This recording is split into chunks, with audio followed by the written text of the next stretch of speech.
গাঁটি কচু খেলে গলা চুলকায় অনেকের, তাই অনেকেই গাঁটি কচু খাওয়া পছন্দ করে না।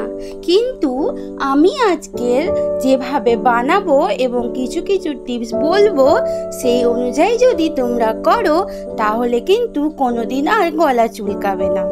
নমস্কার বন্ধুরা, আমি মিষ্টি।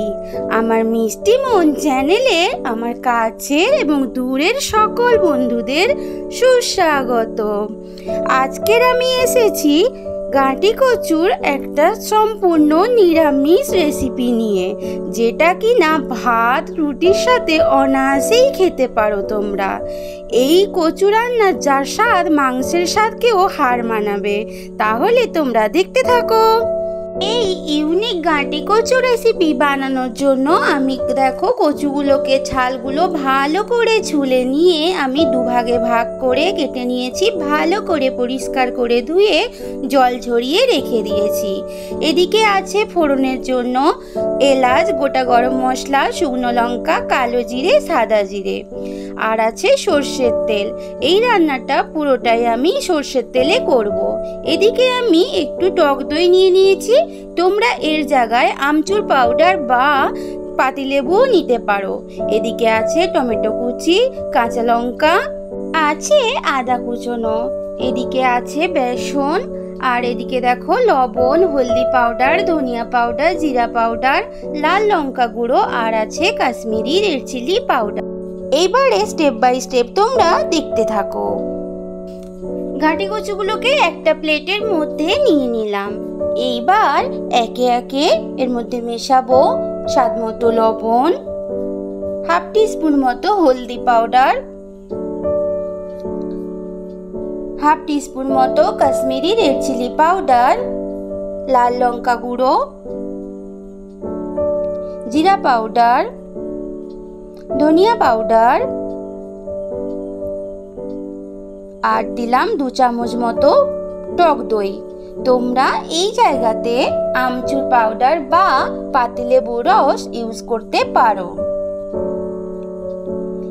এবারে মিশিয়ে দিলাম 1 চামচ বেসন,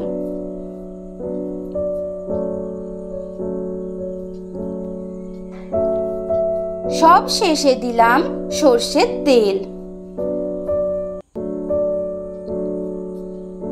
এবার সবকিছু ভালো করে হাতের সাহায্যে মেখে নিতে হবে। দেখো সমস্ত কিছু ভালোভাবে আমার মাখা হয়ে গেছে।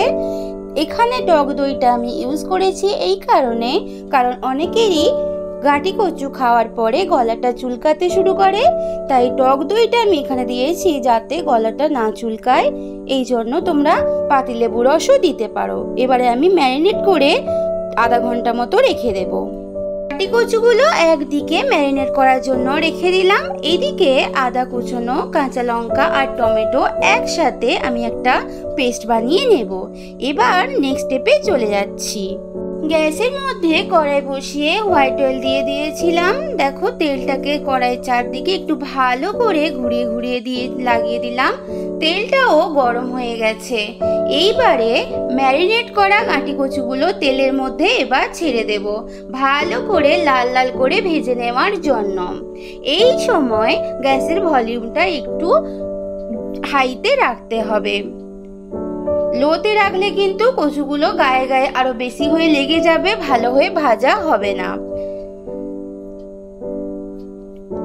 একটা পিঠ হয়ে গেছে, উল্টো দিকটাও উল্টে দিলাম। দেখো ভালোভাবে দুদিকেই কিন্তু লাল লাল হয়ে ভাজা হয়ে গেছে। এইবারে তুলে নেব।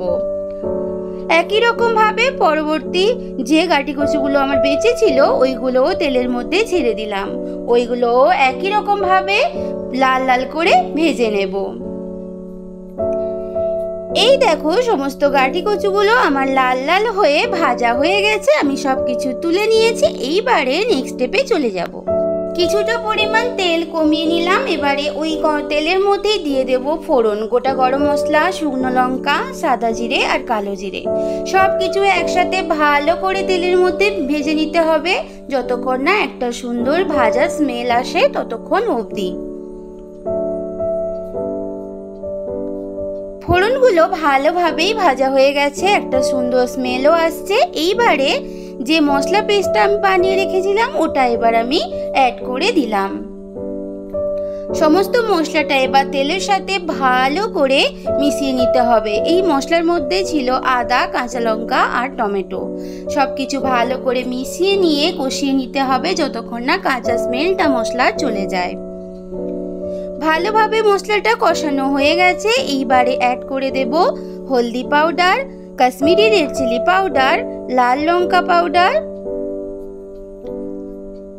জিরা পাউডার,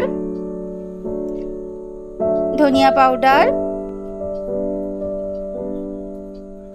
সব কিছু ভালো করে মিশিয়ে নিচ্ছি। দেখো কালারটাও কতটা চেঞ্জ হয়ে গেছে, অনেকটা মশলার পরিমাণও কিন্তু কমে এসেছে, কারণ মশলাটা ভালোভাবেই কিন্তু কষানো হয়ে এসেছে। মশলাটা ভালোভাবেই কষানো হয়ে গেছে। এইবারে ভেজে রাখা গাটি কচুগুলো অ্যাড করে দেব। সমস্ত কিছু মশলার সাথে গাটি কচুগুলো ভালো করে মিশিয়ে নিচ্ছি।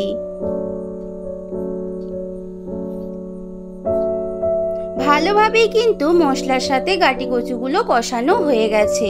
কালারটাও বেশ ভালো এসেছে, তোমরা দেখতেই পাচ্ছ। এতক্ষণ যারা আমার সাথে আমার ভিডিওটা মন দিয়ে দেখছো তোমাদের সবাইকে অসংখ্য ধন্যবাদ।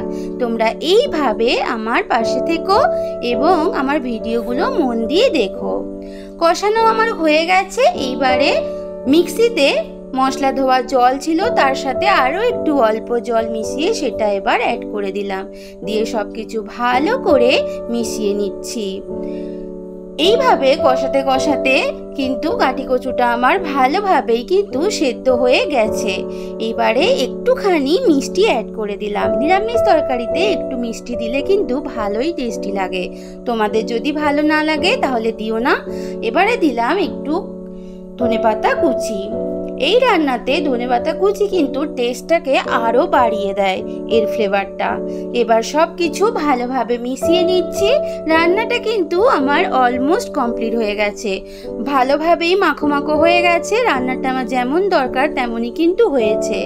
এই রেসিপিটি যদি তোমরা ভাত রুটির সাথে খাও তাহলে কিন্তু আর কথাই থাকবে না। মাছ মাংসের স্বাদকেও কিন্তু তোমরা অনায়াসেই ভুলে যাবে। সামান্য একটুখানি এবার অ্যাড করলাম সর্ষের তেল।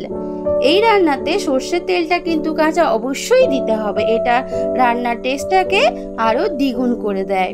সব কিছু মিশিয়ে নিলাম ভালোভাবে।